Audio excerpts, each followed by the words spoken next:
Bonjour tout le monde, bienvenue à ce nouvel épisode du podcast L'État financier. Donc encore une fois aujourd'hui en compagnie de mon collègue Gabriel. Salut tout le monde, salut JP. Et pour ce nouvel épisode du podcast de la saison 4 d'ailleurs, on rappellera, là, on vous fait à nouveau la même thématique que la dernière fois, là, un au son de la cloche et un dans vos poches, vous allez le voir. Là, premier sujet d'ailleurs que Gab nous a proposé, deuxième que j'ai. Donc c'est mix là, pour une fois. Là. Je te remercie d'ailleurs d'avance pour le premier sujet, vous allez le voir dans les prochaines minutes, je vais probablement m'emporter dans une tirade de peut-être 5 minutes préalable sans parler d'aucunement de la finance, de l'économie ou même de la politique, plus globalement de la géopolitique. Là. On va vous parler d'un sujet qui est très d'actualité dans le monde sportif, donc on va entamer avec ça. Mais avant toute chose, et encore une fois, un petit peu, c'est bien en fait un épisode où on a moins d'impact là, ou moins de liens avec des recommandations ou les marchés plus largement. Là. Donc je vais quand même te laisser Gab faire le disclaimer, mais c'est très intéressant qu'aujourd'hui, on ne va pas tomber dans les détails sur des compagnies qui sont directement listées. Oui, bien Oui, évidemment, on va parler par la bande d'une compagnie listée, mais pas officiellement directement. ouais, exact. On va parler effectivement d'une compagnie qui est négociée en bourse, mais sans trop aller dans l'approche euh, très financière d'ailleurs. Euh, donc, n'oubliez pas quand même que tout ce qu'on vous parle, il s'agit de notre opinion personnelle, il ne s'agit pas d'une recommandation officielle pour telle ou telle chose. Évidemment, prenez contact avec un expert quiconque est autorisé à vous émettre des recommandations afin de prendre les meilleures décisions pour votre portefeuille personnel. Euh, J'en profite aussi déjà pour vous remercier encore une fois pour les chiffres. Je veux dire, j'en suis très satisfait au niveau des écoutes. Évidemment, on le sait, il y a parfois des hauts et des bas. Et puis le dernier épisode qui a été publié de 1 heure était quand même était un peu long, mais il était très bon. Et en tout cas, moi, j'étais vraiment satisfait du contenu. Je trouve que il y avait une belle discussion, etc. Et s'il vous a plu, bah, n'hésitez pas effectivement à le signaler comme d'habitude, c'est sur YouTube ou nous envoyer un petit courriel. Ça va me faire plaisir de pouvoir y répondre, moi ou JP au passant, hein, mais ça va nous faire plaisir de pouvoir y répondre et peut-être répondre aussi à vos questions si vous en avez. Là. Donc c'est ça. Encore une fois, excusez-moi pour m'être peut-être importé. Là, j'ai écouté, il y avait parfois des segments de 3-4 minutes où je fais des discours, un peu comme tu l'as fait, effectivement. En tout cas, tu vas le faire, j'en suis persuadé pour le premier segment d'aujourd'hui, JP. Et encore une fois, un petit désolé encore une fois pour le délai de publication de la semaine passée. Là, c'est des choses qui arrivent malheureusement. Là, parfois, on a des impératifs, on le sait tous, là, personnels ou professionnels. Enfin, dans ton cas, là, JP, c'était vraiment un impératif perso, donc ça arrive.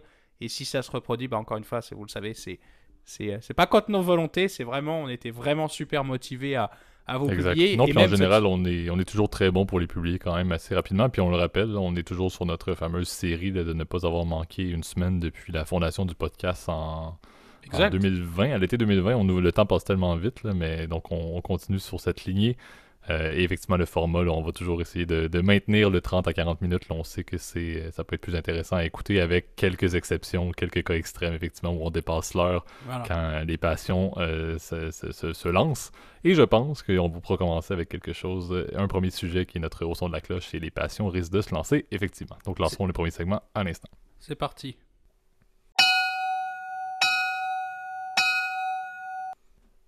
Parfait. Donc, premier sujet, on l'a moussé. On vous a déjà parlé de Liberty Media sous d'autres concepts. On ne parlera pas directement de cette compagnie-là cette fois-ci, mais on veut vous parler un peu de la Formule 1. Première raison étant, pour ceux qui sont autant fans que moi là, de Formule 1, le premier Grand Prix de la saison 2022 était en ce dimanche. On enregistre aujourd'hui le dimanche la course de Bahreïn qui s'est conclue, là, je dois dire, de manière assez impressionnante avec une victoire, là, le retour des Ferrari, une victoire de Charles Leclerc, monégasque, d'ailleurs un doublé là, Ferrari suivi du duo des Mercedes, une folie complète. Les derniers tours, pour ceux qui l'ont écouté avec les Red Bull, qui ont eu des problèmes de performance assez soudains. Là. Bref, ça lance une saison de F1 de manière assez intéressante. Et comme je vous l'ai dit, ça fait depuis plusieurs dizaines d'années que j'écoute la F1 depuis les belles années de Giancarlo Fisichella et de Jarno Trulli. Là. Mais le but aujourd'hui est de vous parler un peu de pourquoi est-ce que la F1 présentement est une... bon, de Liberty Media. Pourquoi est-ce que Liberty Media investit dans la F1 et pourquoi est-ce que la F1 prend toute son importance présentement et peut littéralement être vue comme étant, au-delà de l'intérêt, c'est juste ce qui se passe au niveau de la piste, là, qu'il y a vraiment beaucoup de projecteurs qui sont mis sur la Formule 1 en tant que telle, en tant que compagnie, que ce soit au niveau des revenus et des dépenses. Il y a beaucoup de belles choses qui se passent. Comme je vous l'ai mentionné, là, si on parle seulement du produit en piste, c'est certain que l'année 2022 est extrêmement notoire là, pour le lancement de nouvelles réglementations. On sait que ça arrive de manière très rare dans la F1, mais cette année, il y a un nouveau package complet qui a été mis en place là, visant justement à rapprocher un peu les écuries. Là, pour ceux qui l'écoutent de manière assidue dans les dernières années, vous avez vu tout le temps un peu Mercedes, Red Bull et Ferrari qui tirent un peu de la patte et les autres équipes qui ne sont pas les fameuses richissimes écuries sont un petit peu en arrière et on a un peu, à chaque week-end, on avait un petit peu une bonne idée de ce qui allait se passer malheureusement. Le but de cette année 2022 était d'amener là, beaucoup de renouveau. Également, là, pour autre information, là, c'est depuis le retour de la pandémie, entre guillemets, on s'entend, là, on dirait que c'est complètement terminé ce COVID, mais ça ne l'est peut-être pas forcément. Là. Mais c'est la première année depuis les 2 dernières saisons là, qu'on a un calendrier complet, le plus grand nombre de courses d'ailleurs. Donc 23 courses qui sont au calendrier 2022, dont le retour du fameux Grand Prix du Canada à Montréal, là, qui est un événement quand même assez notoire pour la ville de Montréal, entre autres. Là. La ville vibre énormément avec le Grand Prix, donc une belle saison qui s'en vient. Et aussi, et ça je dois le soulever encore une fois, je ne suis pas un énorme fan de Lewis Hamilton, mais la première fois qu'on a un calendrier qui s'ouvre dans le grand cycle de la F1 là, avec un nouveau champion qui est Max Verstappen. Là. Donc il y a quand même beaucoup d'intérêt, encore une fois, sur la piste. Là. C'est vraiment une année très importante qui risque d'amener beaucoup de personnes qui vont justement là, suivre les Grands Prix, suivre la F1, aller faire passer les tourniquets là, justement pour écouter les Grands Prix sur place, qui est une très bonne nouvelle. Et ça amène aussi d'une certaine manière là, beaucoup de, encore une fois, de revenus et d'attention particulière là, pour la Formule 1. Et encore une fois, le but de ce segment-ci n'est pas du tout de vous parler de ce sport-là, n'est pas du tout de vous parler, là, encore une fois, on n'est pas un podcast sportif, là, mais le but est plus généralement, là, je pense, Gab, je vais te passer la parole là-dessus, là, mais un petit peu sur l'acquisition qui a eu lieu en 2017 là, par Liberty Media, et parler un peu de comment est-ce que l'argent est généré dans la Formule 1. On dirait que ça a toujours été un sport, c'est littéralement le circuit automobile reine, il n'y a rien de plus haut, du moins sur l'échiquier mondial là, que la Formule 1. C'est quelque chose qui a toujours été vu comme étant pour justement là, des riches et célèbres d'une certaine manière, là, une notoriété quand même assez énorme. Mais d'où est-ce que ça sort? C'est l'argent qui découle de ça. Pourquoi est-ce qu'une compagnie comme Liberty Media a décidé d'investir autant d'argent pour récupérer ceci et voit autant d'opportunités justement? Je pense qu'il y a beaucoup d'intérêt à voir un peu les sources de revenus que ces grands événements sportifs-là qui se passent 23 fois par année peuvent produire. Après, c'est vrai que c'est ça qui est assez marrant, en tout cas avec la Formule 1, c'est que c'est un sport, on va le considérer comme sport là pour simplifier, là, parce que ça fait partie des sports automobiles, puisque bon, c'est pas vraiment un sport comme le football par exemple où tu vas courir là, mais bon, ça fait partie en tout cas de cette catégorie-là, qui a vraiment eu une croissance exponentielle ces dernières années. En fait, depuis l'achat en fait en 2017, à mon souvenir, en tout cas, la moyenne d'âge du téléspectateur de la Formule 1 commençait à vieillir de plus en plus en fait avant l'acquisition en 2017 par Liberty Media qu'on connaît aujourd'hui. C'est une société de magnat, on va dire, dont on a déjà parlé plusieurs fois dans le podcast, même pas le plus tôt même la semaine passée là, on les a évoqués très rapidement là, mais donc ils ont racheté effectivement un fonds de private equity qui possédait cette entreprise-là qui s'appelait CVC Capital Partners, donc ils l'avaient acheté auparavant.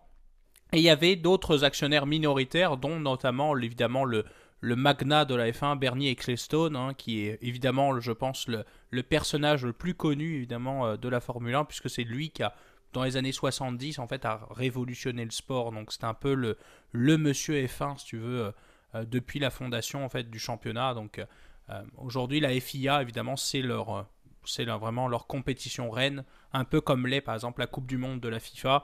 Le championnat de la Formule 1 évidemment est très connu aussi pour non seulement son côté spectaculaire, parce qu'on va évidemment à des vitesses qui sont complètement folles par rapport même à d'autres championnats comme par exemple le rallye qui est assez populaire quand même aussi en Europe là. Donc où je dois t'avouer, la Cocorico, on défend pas mal nos couleurs de l'autre côté de l'Atlantique, on se reconnaîtra là. Mais la Formule 1, ce qui est assez exceptionnel, c'est vrai que ça a connu évidemment aussi des champions qu'on connaît tous, c'était Ayrton Senna, évidemment Michael Schumacher, évidemment Lewis Hamilton qui est quand même...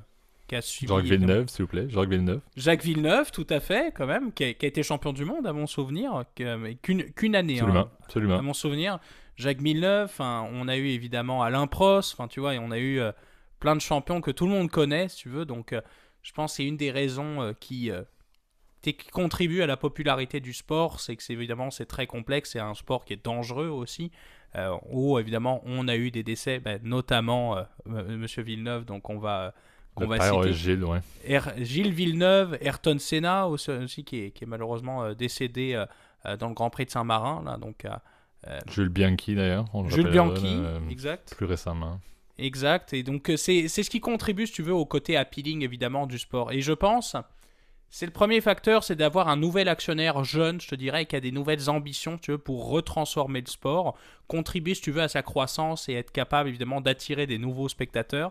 Et leur stratégie principale, ça a été de créer du marketing, créer de l'entertainment, comme ils l'ont fait avec les autres produits qu'ils ont fait, notamment les Braves d'Atlanta, qui est la franchise star, évidemment, de Liberty Media, qui est une de leurs produits, comment dire, de sportif qui est important, donc une franchise de baseball qu'on a cité la dernière fois, et appliquer ces méthodes, si tu veux, de travail dans le milieu de la Formule 1, qui est un milieu, encore une fois, très contrôlé par Ecclestone, qui est très contrôlé, je te dirais, aussi au niveau des normes, de la réglementation, des constructeurs, parce que les constructeurs sont des espèces de franchises, en fait.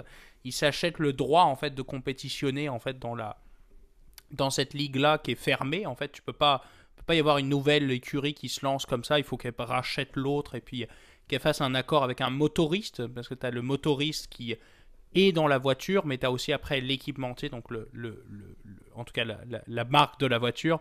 Par exemple, à l'époque, McLaren était le motoriste de Mercedes. Puis tu vois, je crois qu'aujourd'hui, là tu me corriges si je me trompe, JP, parce que là ça part trop loin. Mercedes maintenant ils font tout maison. Red Bull, je crois qu'ils ont des moteurs aussi, d'autres marques. Enfin, tu vois, c'est assez complexe, et ce qui fait que bon, aujourd'hui c'est un petit monde. Il y a que seulement il y a une vingtaine de pilotes, et c'est vrai que c'est ce qui contribue, si tu veux, à l'entertainment. Bon, Drive to Survive, on va même pas en parler parce que c'est évidemment un succès sur Netflix qui est incommensurable. J'avais lu des statistiques sur la série, mais en moyenne, elle est regardée 3,6 fois plus qu'une série autre en moyenne sur Netflix, ce qui veut dire que c'est quand même un énorme succès. Ça a contribué énormément à la hype de ces dernières années, évidemment, de ce championnat, en tout cas de la Formule 1. Je dois t'avouer, moi, c'est à ce moment-là que j'ai commencé un peu à décrocher, parce que déjà, vraiment, ça faisait longtemps que c'était payant aussi. Évidemment, c'est un des grosses sources de revenus, et ça, je pense que JP, tu pourras repasser plus en détail là-dessus, là, sur comment ils font de l'argent, là, mais... les droits télévisuels sont évidemment un truc hyper important. On sait que depuis le début des années 2000, il y a eu une tendance à shifter les produits justement de sport, qui étaient beaucoup plus sur des médias publics, donc gratuits, plutôt vers des produits, vers des entreprises câblées, donc par exemple des chaînes spécialisées dans le sport, ou même maintenant des nouveaux game changers comme DAZN, par exemple, qui est très populaire aux États-Unis, puis je crois aussi même en Europe, et qui permettent, si tu veux, de pouvoir rétribuer évidemment les pilotes, et évidemment à donner de l'argent aux actionnaires de Liberty Media, parce que bon, la finalité c'est ça. Hein. Exact, mais tu sais, je pense, tu l'as bien soulevé là, avant de tomber dans les sources de revenus, là, ce qui a permis justement à la Formule 1 et à Liberty Media justement d'avoir des revenus en croissance et qui sont projetés comme étant probablement des records pour l'année 2022 justement. Drive to Survive, tu l'as bien soulevé, ça a été le pain et le beurre de la stratégie marketing de Liberty Media. Là, pour vous donner une idée, comme on l'avait dit, là, Liberty Media, c'était en 2017 là, qui ont fait l'acquisition pour 8 milliards de dollars. Drive to Survive a été lancé en 2019 uniquement. Là. C'était en fait, justement, là, c'est toujours à la fin, c'est publié juste au début de la saison subséquente, mais ça présente la saison qui vient de se terminer. Là. Mais concrètement, comme vous avez vu, il y avait 2 ans durant lesquels on peut dire, là, puis encore une fois, j'écoutais la F1 à l'époque, ça changeait pas vraiment le virage que Liberty Media a voulu amener à la F1 a eu vraiment les dominos tombaient pas du tout. Là. Les résultats au niveau justement de ce branding-là, du fait d'essayer d'aller chercher beaucoup plus de jeunes auditeurs, encore une fois, plutôt que cette espèce d'élite un peu âgée là, qui avait la capacité de se pointer à Monaco en yacht. Là. Encore une fois, c'est extrême là, ce que je mentionne, là, mais c'est un petit peu ça. C'était un sport avec des spectateurs qui étaient vieillissants et aussi une garde qui était très vieillissante également et très axée ou majoritairement européenne, on le soulèvera. Là. Il y avait des enjeux qui étaient liés à ça au niveau de la croissance du sport. Il y a eu une belle croissance, on le rappellera, au Moyen-Orient, En Asie également, il y a des grands prix qui ont beaucoup aidé. La Chine a été un marché très profitable là, avant même que Liberty Media fasse l'acquisition en 2017. Mais il y avait toujours le même problème qui était le marché américain. Et on sait que dans le monde du sport et dans le monde automobile, le marché américain est énorme. C'est juste que les Américains regardent le NASCAR, ce qui est, encore une fois, Ou je le suis canadien. IndyCar, ouais, Exactement, mais si on parle juste du NASCAR, qui est le sport automobile le plus regardé aux États-Unis, je ne comprends pas. Les voitures tournent sur des ovales à la gauche pendant 350 tours, ça dure 3 heures. Même, encore une fois, je le rappelle, je suis canadien, je devrais être très axé sur les sports américains. Là, c'est un peu la culture sportive canadienne, c'est qu'est-ce qui se passe aux États-Unis, suivons ça, là, on ne le cachera pas. Là. Mais je ne suis pas capable d'écouter ça et je n'ai jamais compris justement pourquoi est-ce que les Américains n'avaient pas d'intérêt pour justement la F1, que c'est tellement des belles voitures, les vitesses sont incroyables, les pilotes ont des notoriétés et sont internationales. Il y avait tellement de choses que tout le monde avait de la misère et Ecclestone a toujours eu un échec à essayer de mettre en place la F1 aux États-Unis. On rappellera les Grands Prix à Indianapolis, qui est un circuit légendaire, mais qui n'a jamais fonctionné encore une fois. Ça a tout pris et Drive to Survive a justement ouvert ça. Et qui dit ouvrir ça, c'est ouvrir le branding de la F1 aux États-Unis, ouvrir le branding des écuries aux États-Unis, parce qu'on le rappellera que le sponsoring sportif aux États-Unis, c'est des milliards et des milliards de dollars qu'ils peuvent donner aux écuries. C'est très important pour les budgets de ces équipes-là. Et les pilotes également. Il y a des pilotes qui étaient complètement méconnus du grand public, qui sont maintenant rendus des superstars aux États-Unis, par exemple. Justement à cause du Drive to Survive. Donc l'impact, je pense que tu le soulèves bien là, avant de décortiquer un peu les revenus et comment est-ce que la Formule 1 fait de l'argent au final, alors que c'est un sport qui est coûteux et de manière épouvantable. Drive to Survive est vraiment le cœur net de ce qui a permis de faire tomber le premier domino de la stratégie de Liberty Media, ce virage jeunesse justement de la Formule 1.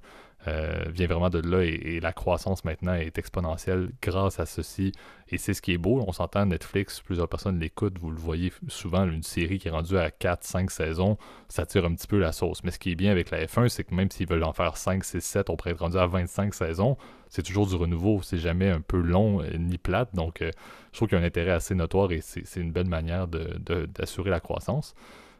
Pour entamer un peu sur la partie justement revenus, là, juste avant, on parlera pas vraiment de dépenses, on parlera pas vraiment de profit. Peut-être Gab, tu auras quelques points là-dessus si tu veux ajouter à ce que je mentionne. Là.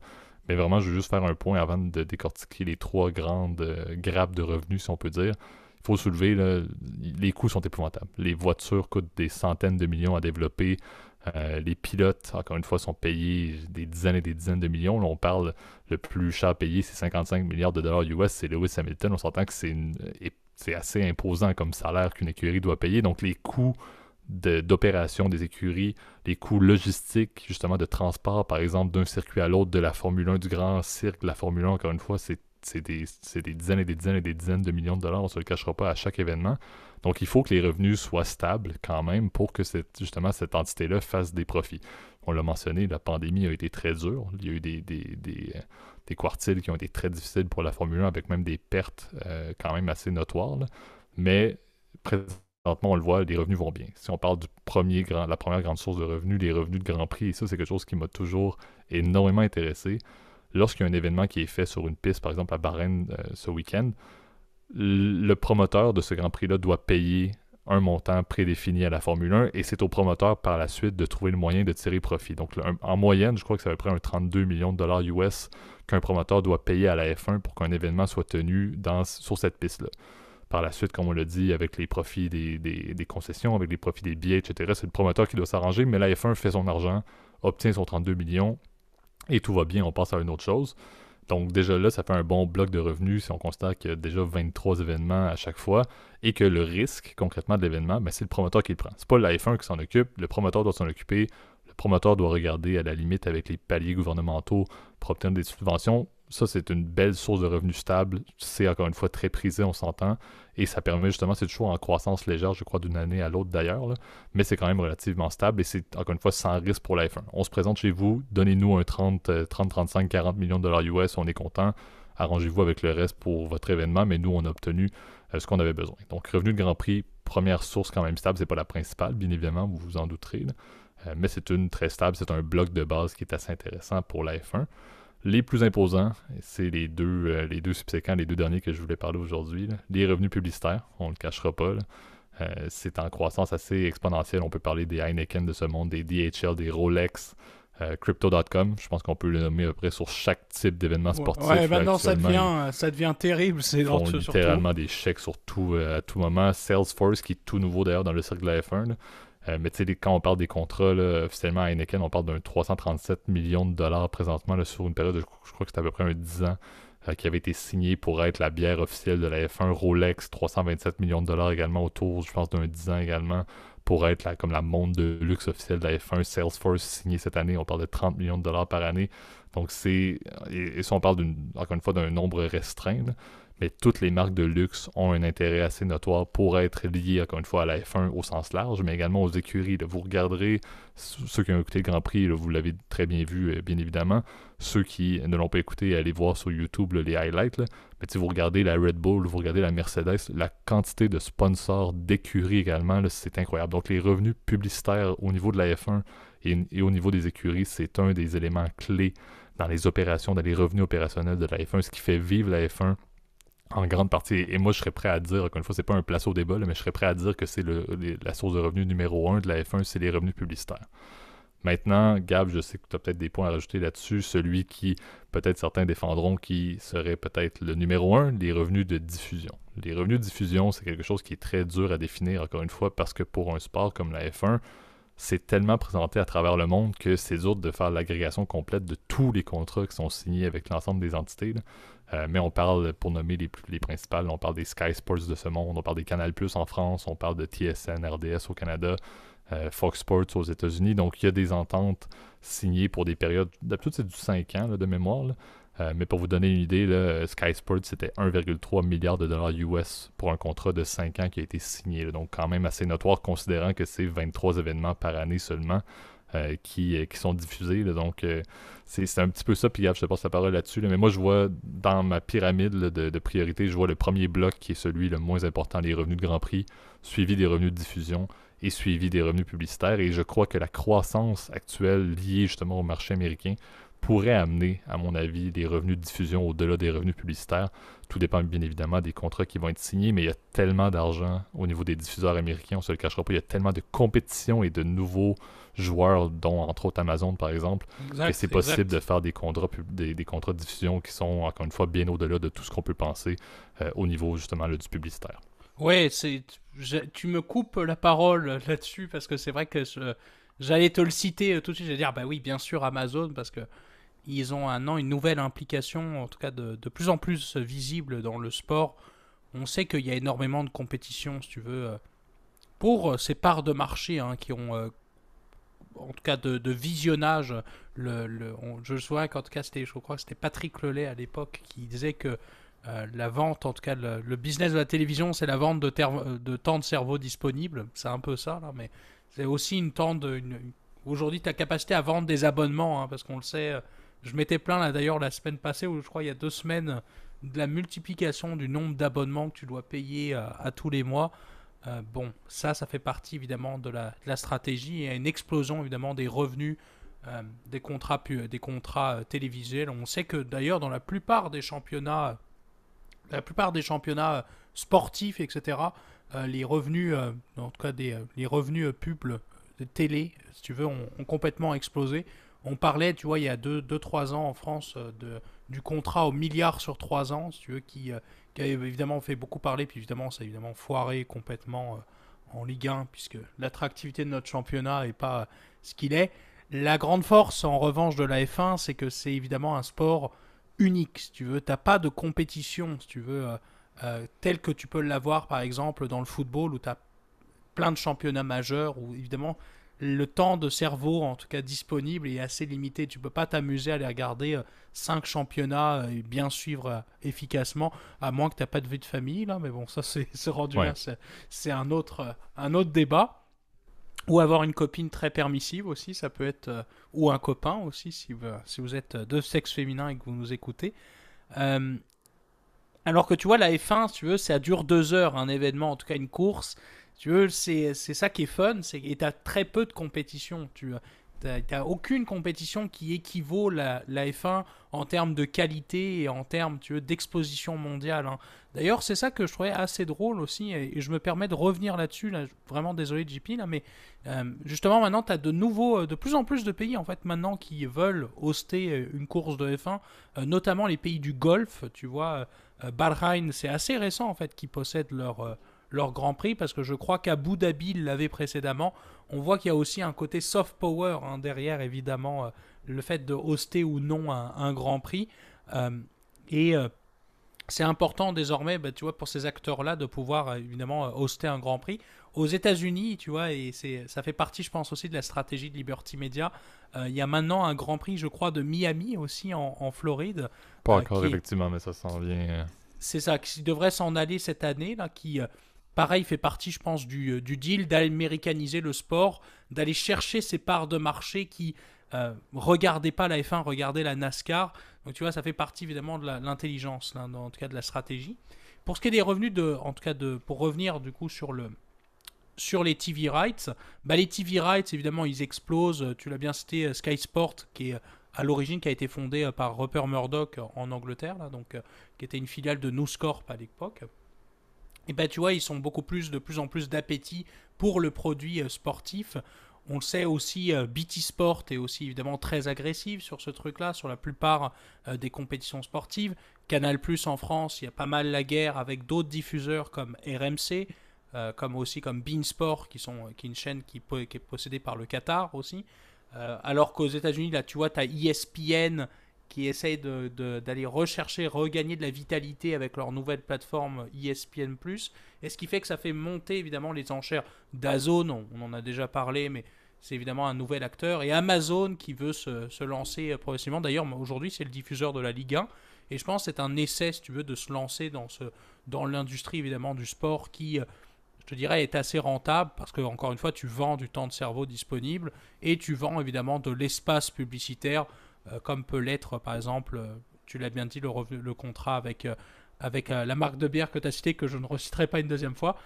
Mais aussi, il y a un cigarettier à l'époque, je me souviens, quand j'étais plus petit, Absolument. je reconnaissais le logo, pareil, on va pas le citer aussi, vous l'aurez tous, vous savez tous lequel c'est, là, mais c'était un deal qui était énorme, qui était à plus de 500 millions de dollars sur 5 ans.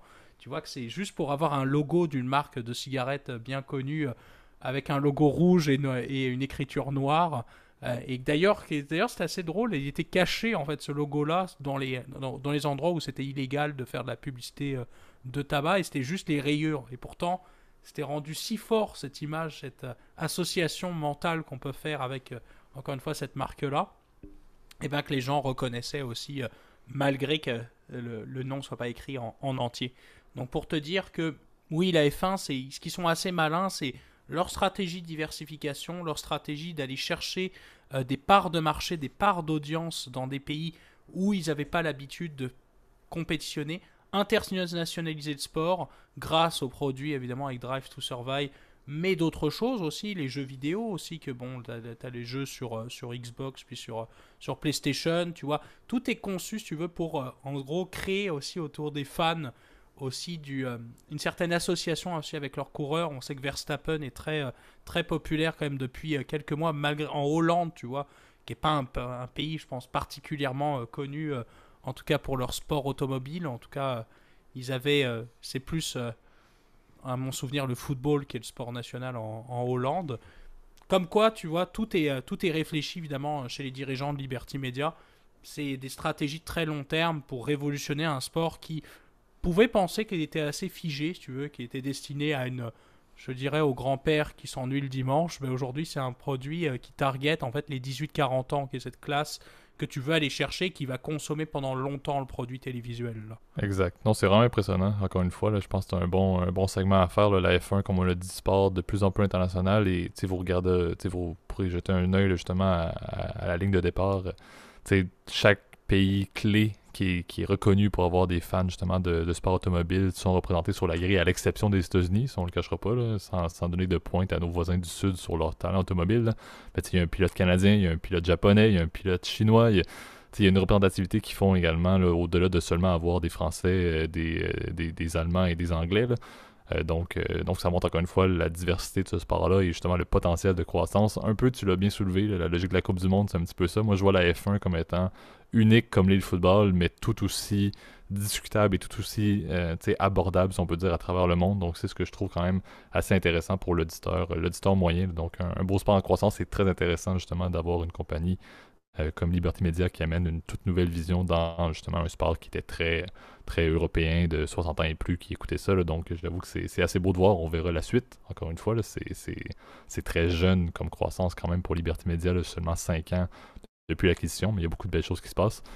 On aura peut-être l'occasion d'en reparler bien évidemment. Sinon, pour les auditeurs qui s'intéressaient au côté sportif de la discussion au tout début du segment, là, je vous souhaite une bonne suite de saison en espérant qu'on ait un bon divertissement et que la Scuderia continue à nous rendre fiers. Je suis très rouge au niveau de la Scuderia Ferrari malgré les dernières années. Donc je me ferai Ça a été un compliqué, plaisir. je pense. Ça a été très compliqué dans les dernières années, mais je serai toujours derrière notre cher monégasque Charles Leclerc, donc je vais l'encourager jusqu'à la fin. Mais bon, tout ça pour dire, on se souhaite une bonne saison. C'est qui leur deuxième Carlos Sainz, ah, oui. qui est le fils de Carlos Sainz, seigneur d'ailleurs espagnol, qui est un ancien pilote.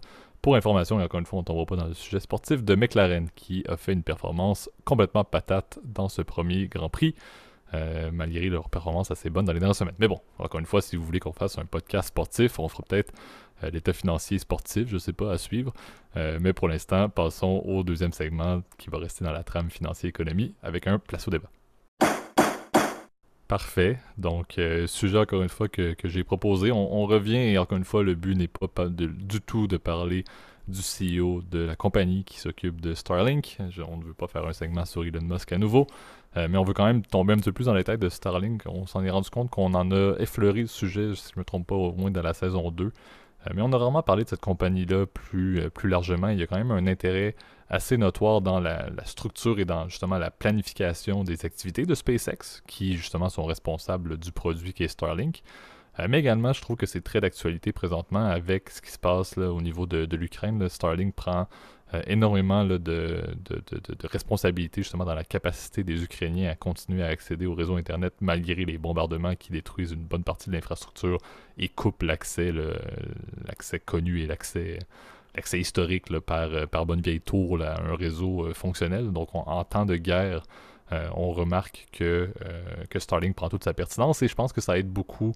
Indirectement, c'est un peu ça le but là, du place au débat, c'est d'avoir un peu la logique de OK, oui, qu'est-ce qu'est Starlink, mais également le questionnement de se dire est-ce que Starlink a réellement énormément à gagner en termes de branding, en termes d'image à ce qui se passe présentement. La crise en Ukraine est un événement, l'invasion de l'Ukraine est un événement qui va rester gravé dans la mémoire de tout le monde et qui est là, absolument épouvantable, on le soulèvera, mais on dirait que le fait que Elon Musk saute sur l'occasion d'une certaine manière pour faire des livraisons de Starlink, il y a un côté très branding que je vois dans ça que, encore une fois, je suis un petit peu pas très à l'aise avec cette vision-là, sachant justement l'ambition qu'Elon Musk a au niveau de Starlink, qui est encore une fois une technologie innovatrice, mais ô combien problématique et a causé ô combien bon nombre de débats dans les dernières années en termes de pollution visuelle, en termes de... On s'entend, là, on ne va pas retomber dans tous les sujets, mais Starlink n'avait pas nécessairement bonne presse au niveau de l'efficacité de la technologie et au niveau justement des enjeux astrologie, de l'astronomie, si on peut dire, là, qui est lié à avoir des centaines de milliers, des dizaines de milliers, pardon, de satellites qui sont autour dans la basse atmosphère. Donc, il y a cette problématique-là, et on dirait que justement, il y a un intérêt assez notoire là, pour que Elon Musk aille autant de l'avant sur Twitter et tout, sur justement les bienfaits de sa technologie au niveau des dons qu'il fait avec la technologie en Ukraine. Donc, c'est un petit peu cette logique-là. Je sais pas, Gab, si tu veux entamer un peu avec Starlink en tant que tel, la technologie, un peu le fonctionnement derrière Starlink qu'on connaît, encore une fois, là, étant donné que ce n'est pas un produit ni une sous-division listée là, de SpaceX, présentement. Ouais, bah, Starlink, en fait, pour résumer un peu la technologie, en fait, c'est quelque chose qui existe en fait d'assez longtemps, hein, en fait, qui existe en fait depuis l'apparition de la transmission puis même de la télévision satellite, en fait, qui est en fait tout simplement la technologie d'internet par satellite. Alors, la technologie est assez simple, c'est un peu comme quand tu captes. Je sais pas si d'ailleurs c'est très populaire au Canada, c'est en tout cas la technologie d'aller capter la télévision avec une antenne parabolique, là, mais le principe est essentiellement le même. C'est de la transmission de données via évidemment une parabole et une communication via l'espace, donc via le ciel. Euh, donc en fait, les flux, en tout cas, ça fonctionne comme avec des ondes, hein, un peu comme le téléphone portable, etc. Où bah, tu as un signal qui est capté de ta maison, en tout cas du satellite vers ta maison par des câbles, puis ensuite vers cette espèce de grande parabole que tu peux avoir. Euh, Starlink est essentiellement le même produit. Hein. C'est un peu en grande ligne, c'est vraiment le même produit, la même technologie. La seule différence, c'est que Starlink, évidemment, serait de créer un réseau mondial qui permettrait en fait d'accéder très facilement à Internet. Et c'est vrai que c'est la pertinence de cette technologie-là. Bah, c'est essentiellement dans des régions qui sont parfois mal dotées en fait de réseaux câblés traditionnels. On le sait aujourd'hui, l'architecture d'Internet elle repose essentiellement sur des câbles, donc par exemple des câbles de fibre optique entre plein de pays, mais aussi des câbles sous-marins. Il en existe plus de 420 en tout cas à travers le monde aujourd'hui, et ça, je crois que c'est plus d'un million de kilomètres de longueur. C'est évidemment des axes de contrôle et de pouvoir, de puissance en fait aussi des différents pays. Hein, de fait de posséder un câble entre deux pays évidemment très important et stratégiquement vital. D'ailleurs, on entend parler de plus en plus avec le conflit en ce moment en Ukraine, donc entre la Russie et entre guillemets l'OTAN, là, mais évidemment l'architecture vitale aujourd'hui repose essentiellement sur ces câbles Internet et on voit une surveillance accrue de la part même des autorités militaires pour la surveillance de ces câbles-là. Ce qui fait qu'aujourd'hui, on commence à se poser la question, est-ce qu'il existe aussi des alternatives, si tu veux, à la transmission câblée, surtout quand ces infrastructures-là, elles ont été détruites. Et bien c'est là qu'arrive Starlink. Alors, on vous avait peut-être entendu il y a quelques jours, Elon Musk a fait littéralement déplacer des satellites pour aller effectivement couvrir la région Ukraine, en tout cas activer des satellites qui couvraient déjà à peu près à peu de choses près la région de l'Ukraine en fait pour permettre évidemment la transmission de données. C'est particulièrement intéressant justement dans des pays où malheureusement l'infrastructure de transport et de télécommunication de base est supprimée. Et on sait qu'aujourd'hui, on est dans une guerre d'image en Ukraine. Hein. Vous avez probablement vu ce qui se passe, en tout cas sur Twitter, dans la presse mainstream, entre guillemets, la presse traditionnelle, où on a vu des images qui sont d'une extrême violence, voire même très choquantes. Hein, je pense pas qu'on aurait pensé, il y a quelques mois, voir en tout cas des images même de cadavres d'enfants et de ce genre de choses qui sont vraiment abominables. Mais c'est malheureusement la guerre de l'image. Hein. C'est ce qui nous fait comprendre la réalité du terrain. Et c'est vrai que c'est important. C'est aussi important pour que les familles puissent communiquer aussi avec leurs proches restés en Ukraine.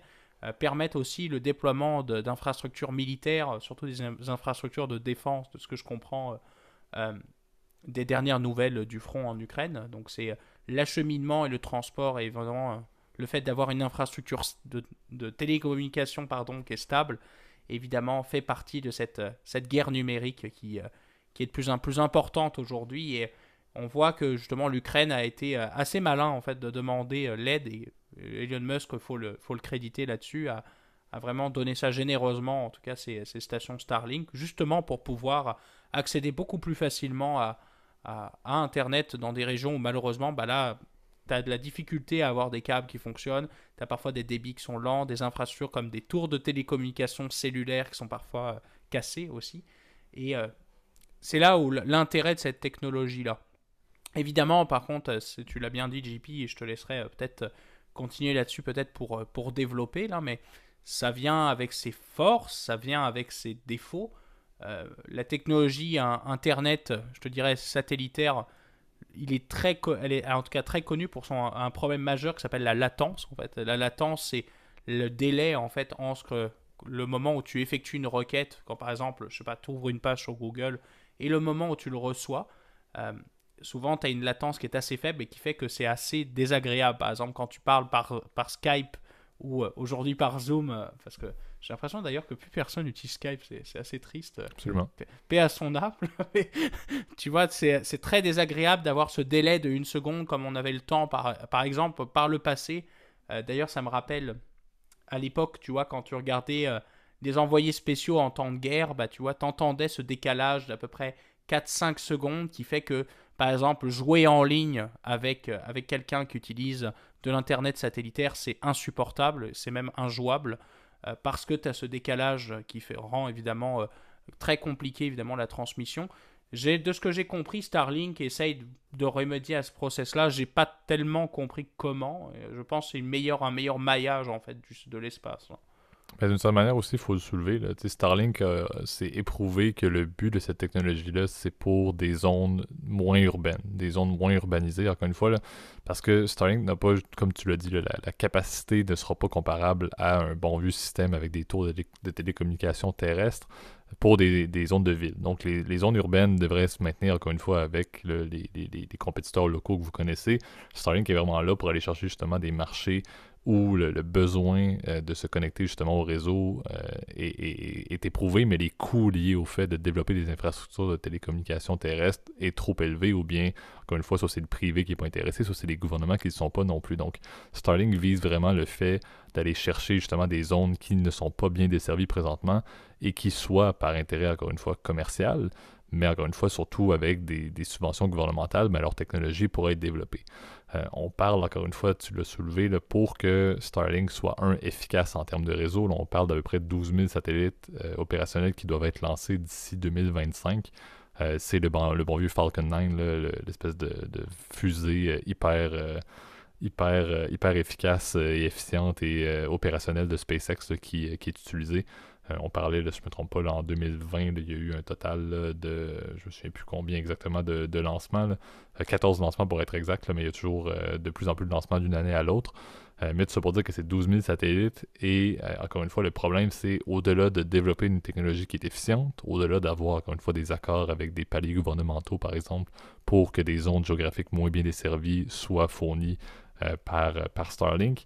On parle encore une fois, comme on l'a dit, que c'est vu un peu comme la vache à lait de SpaceX pour la mission vers Mars. Et Elon Musk est très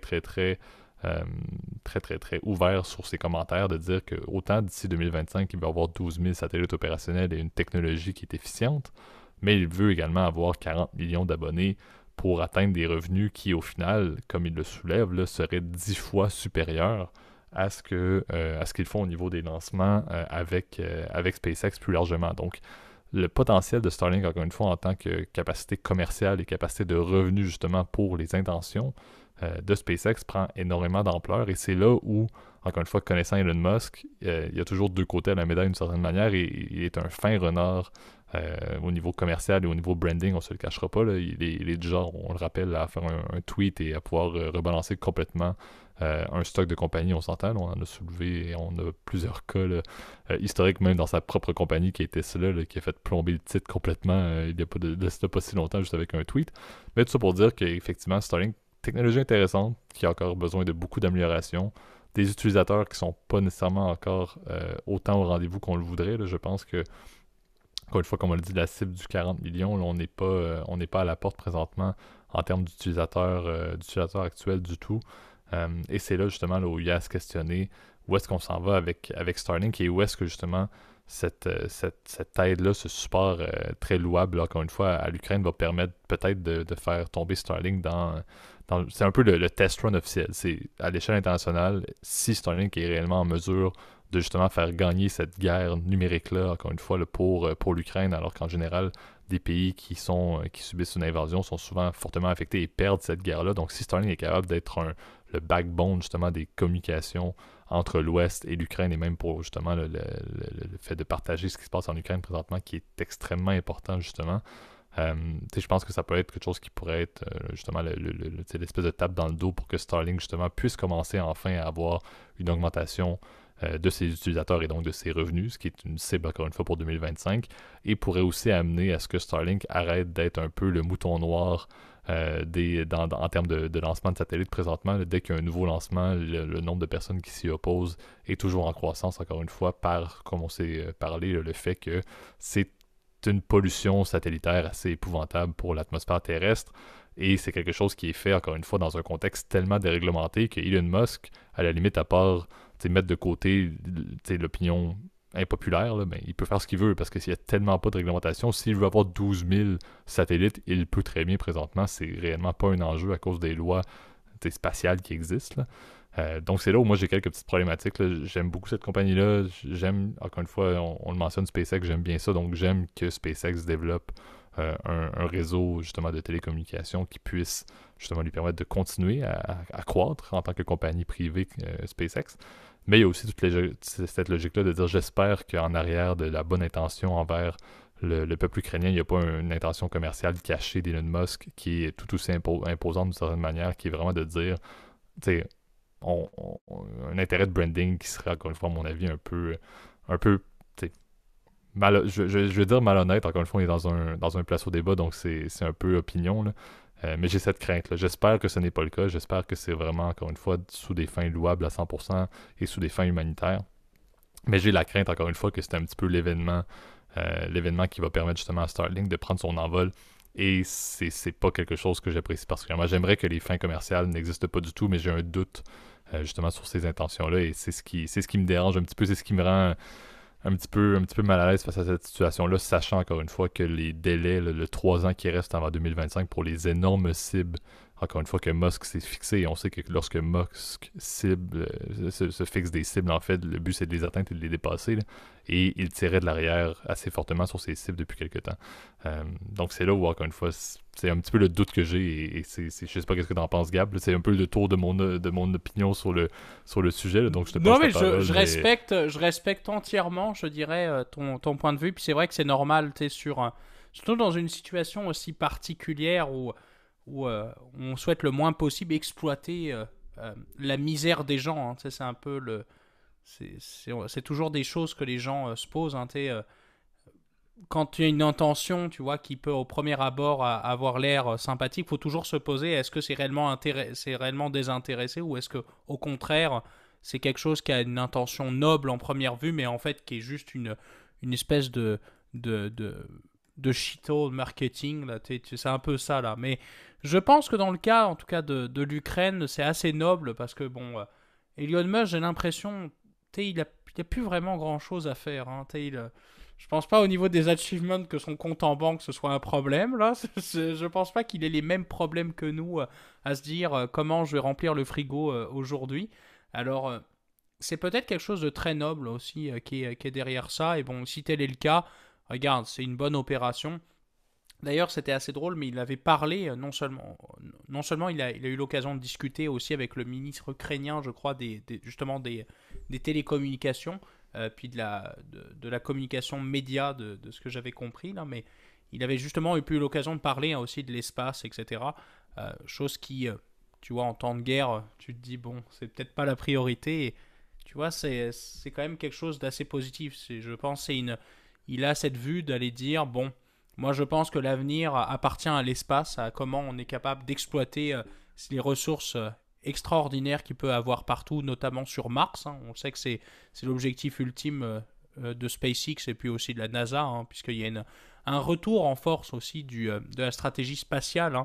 On sait qu'il y a quelques années, je crois que c'était en 2019, le président Trump à l'époque avait ouvert une nouvelle force spatiale, donc ça s'appelle la US Space Force, qui est comme une espèce d'armée en fait spatiale en fait qui est composée d'aviateurs aussi et qui aurait pour but en fait de détruire justement des satellites ennemis. On voit qu'il y a aussi un des enjeux de puissance, hein, entre les États-Unis et la Russie au niveau de la conquête et le maintien, si tu veux, de la souveraineté spatiale, qui est un enjeu hyper important. Tu l'as bien souligné, l'aspect pollution qu'on a tendance à oublier. Faut rappeler qu'aujourd'hui, bon, SpaceLink a, je crois, aux alentours des 1200 satellites. Alors, si c'est exactement, je vais te le reprendre en temps réel, ils ont exactement 1595 satellites qui sont opérationnels. D'ailleurs, vous pouvez aller sur le net, il y a une carte spatiale avec tous les satellites, c'est très mignon et tout. Donc, si vous avez du temps à perdre, regardez, je regarderez ça, c'est assez fascinant. SpaceLink, pour le moment, est vraiment dans une phase de test, je pense, dans des régions qui sont déjà très bien équipées dans de la fibre optique. Donc ça n'a pas vraiment d'intérêt, je te dirais, pour toi et moi. D'ailleurs, tu auras des débits qui seront probablement beaucoup plus lents que ce que tu peux avoir avec de la fibre optique. Même si Elon Musk promet quand même des débits supérieurs à 100 mégabits, ce qui est quand même très très bon, ce qui est même à peu près ce que j'ai, tu vois, à la maison. Ce qui est très bien. C'est, je pense, qui permet aussi d'avoir accès au contenu web d'aujourd'hui, donc notamment la vidéo quand même dans des résolutions très élevées, les appels vidéo, etc., comme on le fait en ce moment pour enregistrer le podcast. Hein. Et tu vois, c'est aussi un des arguments forts de la télécommunication, en tout cas par Starlink, c'est d'être capable d'avoir une proof of concept actuellement sur ce qui se passe en Ukraine, mais aussi en Europe, parce que toi-même, tu peux acheter un Starlink. Là, ils sont disponibles pour le moment dans la plupart des États américains, l'ouest de l'Europe. Je sais que c'est aussi un peu pas mal dans le sud de l'Australie, dans le sud et dans l'est de l'Australie. Tu peux acheter un module Starlink et de commencer à te connecter au réseau. Et c'est une grosse proof of concept avant de le déployer vers d'autres pays. Je pense particulièrement à l'Afrique. On sait que vous le savez que c'est un continent qui nous tient à cœur, en tout cas dans le podcast, puisqu'on a même dédié quand même pas mal d'épisodes sur l'Afrique, terre d'opportunités. D'ailleurs, j'espère vraiment en faire un très prochainement. L'Afrique, malheureusement, souffre, si tu veux, de son manque de connexion vers le monde.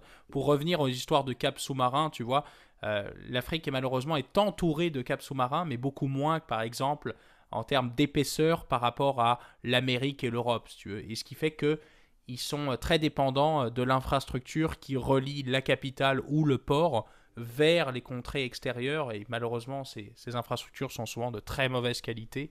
Et ce qui fait qu'aujourd'hui, les taux de connexion dans la plupart des pays africains est encore très très faible. Surtout les pays qui n'ont pas accès à la mer.